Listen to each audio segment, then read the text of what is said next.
ये क्या हुआ? ये मॉर्निंग नहीं बल्कि आफ्टरनून है।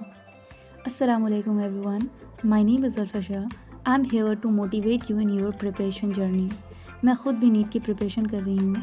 ये मेरा थर्ड ड्रॉप है एंड लास्ट भी। आपका ये सवाल होगा, थर्ड ड्रॉप हाउ? सबकी ज़िंदगी एक जैसी नहीं होती।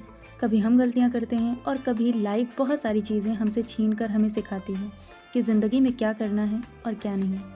मैं आपको यहाँ पे ये बताऊँगी कि मैंने ऐसी क्या गलतियाँ की हैं जो मैं इस साल रिपीट नहीं करूँगी।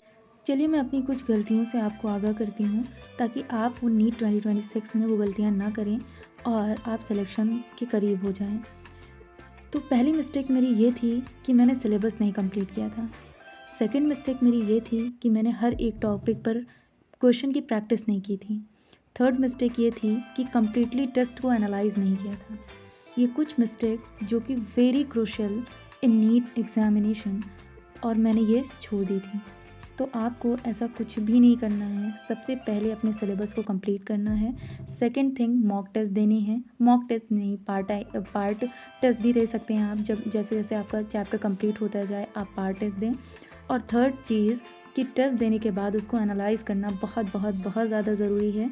और क्वेश्चन प्रैक्टिस, देखिए सिलेक्शन होता ही है क्वेश्चन से। अगर हम सिर्फ चैप्टर्स को पढ़ पढ़ के रख दे रहे हैं तो हमारा सिलेक्शन कहीं से भी नहीं होगा।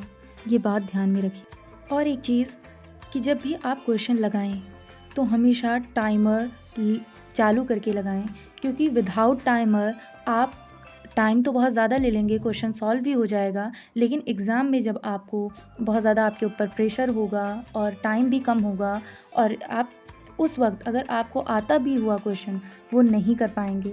इसलिए हमेशा टाइमर लगा कर क्वेश्चन करें और 1 मिनट से ज़्यादा किसी भी क्वेश्चन को ना दें। I am talking about physics और केमिस्ट्री और बायो का तो 30 सेकंड से ज़्यादा नहीं देना है। टीचर बदलने से सिलेक्शन नहीं होता है। एक बात हमेशा ध्यान में रखिएगा, टीचर बदलने से सिलेक्शन नहीं होता है। सिलेक्शन आपकी मेहनत से होता है। तो अगर आपने पहली बार में जिस टीचर को पढ़ा है, कोई और सजेस्ट कर रहा है कि इस टीचर से पढ़ लीजिए, इन टीचर से, तो आपको नहीं उनकी बात पे ध्यान देना है, क्योंकि आपको जिन टीचर से समझ में आता है बस आप उन्हीं से पढ़िए और जिससे पहली बार में नोट्स बनाई है उन्हीं से पढ़िए। बार बार नोट्स बनाने की ज़रूरत नहीं है। अगर आपको मेरी वीडियोस से थोड़ा सा भी सीखने को मिला है तो सब्सक्राइब कीजिए, लाइक कीजिए और अपने छोटे भाई बहनों को या फिर अपने दोस्तों को शेयर कीजिए ताकि वो ऐसे मिस्टेक्स ना करें। Thank you so much. See you.